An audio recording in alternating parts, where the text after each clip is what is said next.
Close your eyes for a second. Imagine you're flying over the Amazon, just endless green, right? Then, boom, something totally out of place. A massive, like, perfectly symmetrical triangle sticking straight up out of the jungle. So sharp, so geometric, it almost doesn't look real against all that chaos. That's Cerro El Cono, near the Peru-Brazil border, like a forgotten pyramid someone just dropped there. So, this deep dive, we're digging into everything we can find about this thing. We're looking at the facts, the satellite pictures, the indigenous stories, and also the really serious threats it's facing right now. Yeah, it's this incredible meeting point, isn't it? You've got geology that doesn't quite fit, maybe some archaeology nobody's looked at yet, and this urgent conservation battleground, all converging on this one spot in the Sierra del Divisor National Park. And the question isn't just, what is it? It's why does it matter so much right now? We're pulling from satellite analysis, geological reports, oral traditions from indigenous groups, and some pretty stark data on ecological threats from places like Global Conservation and MAAP. Okay, let's unpack this. How about we start with just the sheer physical reality of it, that geometry? Well, the scale is impressive, sure. It rises over 1,300 feet, that's about 400 meters, straight up from the jungle floor. But it's the shape and the isolation that are really puzzling. That near-perfect triangular look shows up clearly on satellite images. And it's just there, not part of a range. Exactly. It's completely isolated, standing alone in this area, which is mostly, soft sedimentary stuff. Think mud, clay, easily eroded. El Cono is different. It's like a geological outlier. So it's not just a big hill. It's like hard, ancient rock that just refused to wear down. That's the main theory, yes. It's thought to be a volcanic cone, maybe formed 5 million years ago. The key thing is the rock itself. Incredibly hard, erosion-resistant volcanic material.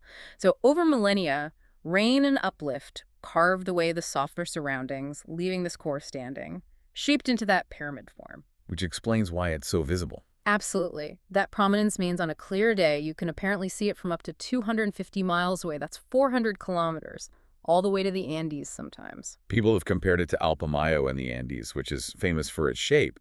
But El Cono's doing it solo in the rainforest. And here's the kicker, right?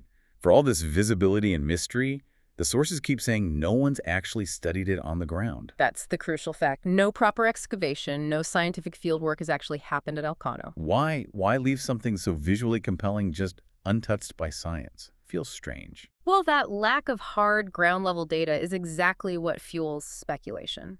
And it leads us straight into the human side of the story, the cultural meaning. We might not have geologists climbing it, but we do have knowledge from the people who've lived alongside it for centuries. Right, shifting gears, we need to talk about the indigenous communities there, the Asháninka people especially. Yes, exactly. For the Asháninka and other groups in the Sierra del Divisor, El Cono isn't just a strange rock formation, it's sacred. They call it an apu. That's a term you hear across the Andes, meaning a mountain spirit, a powerful entity. A spirit, so it's alive, in a sense. In their worldview, yes, it's seen as this connector between the earth and the sky. A protector of the forest, of the people. And this isn't some new idea, it's part of a continuous living oral tradition. That's profound. But then there's this contradiction, isn't there, with its official status? That's what's fascinating, yeah. You have this deep spiritual connection, ongoing reverence, rituals perhaps. Yet, El Cono has not been officially designated as a cultural heritage site. Its only real legal protection is simply being inside the national park. So no specific protection for its cultural value, just for the land it sits on. Pretty much. And that gap, combined with the weird geometry, well, that's where the speculation really takes off. Could humans have had a hand in its shape? This leads to that main theory you see bubbling up from the sources. Yeah. Maybe it's a modified natural formation. Exactly. It feels like the most grounded speculation, if that makes sense. The idea is, okay, it's fundamentally natural, a volcanic core shaped by erosion, but then some ancient pre-Columbian culture recognized how special it was, its shape, its presence, and they maybe enhanced it. Terraced the slopes, shaped it intentionally to make it even more perfect, turned it into a massive sacred site or observatory. Which kind of fits, right? Thinking about how cultures like the Inca were masters at integrating natural landscapes into their architecture, Machu Picchu, places like that. It's a plausible model. Instead of building a pyramid from scratch, which would be incredibly difficult in the jungle, maybe they adopted and amplified one that nature provided. What about other ideas, other, wilder theories? Well, there are variations. Maybe the peak itself is natural, but there are undiscovered settlements or temples hidden in its shadow at the base. The archaeology might be around it, not on it. And then you get into the more let's say, speculative territory. Ideas about the mountain being hollowed out, maybe containing tombs or chambers, but there's zero evidence for that right now. Okay, so mystery, sacredness.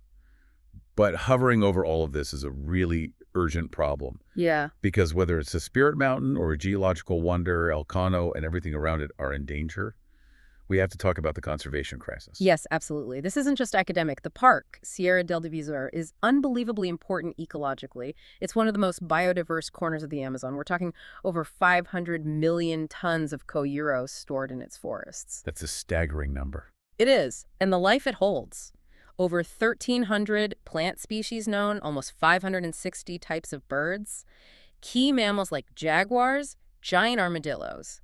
It's a powerhouse of biodiversity. But having national park status, which it got in 2015, isn't a magic shield, is it? The sources, especially MAP data, that's the monitoring of the Andean Amazon project, paint a grim picture. They really do.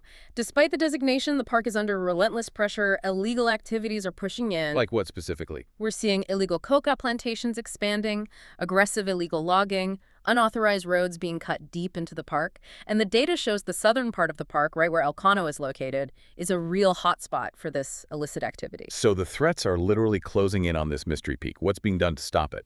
There are efforts, serious ones. Groups like Global Conservation are working with Peruvian authorities, deploying what they call global park defense.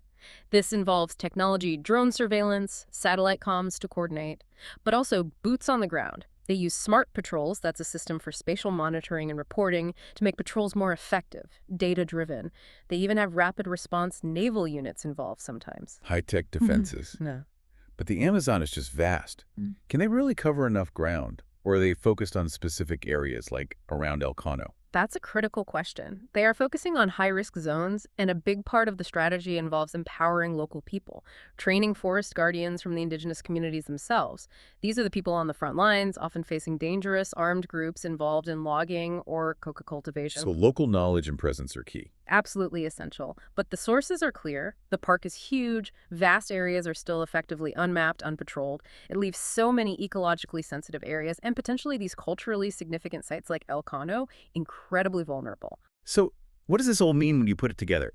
We've got this almost unbelievable geometric shape, this deep spiritual meaning as an Apu, and this brutal reality of imminent destruction closing in. Yeah, and if you take that step back, maybe the ultimate value of Cerro El Cono isn't going to be proving it was man-made versus natural. Maybe its real significance is that its very existence, this unique, visible, sacred landmark, gives us an undeniable reason, a focal point, to fight for the protection of the entire Sierra del Divisor ecosystem.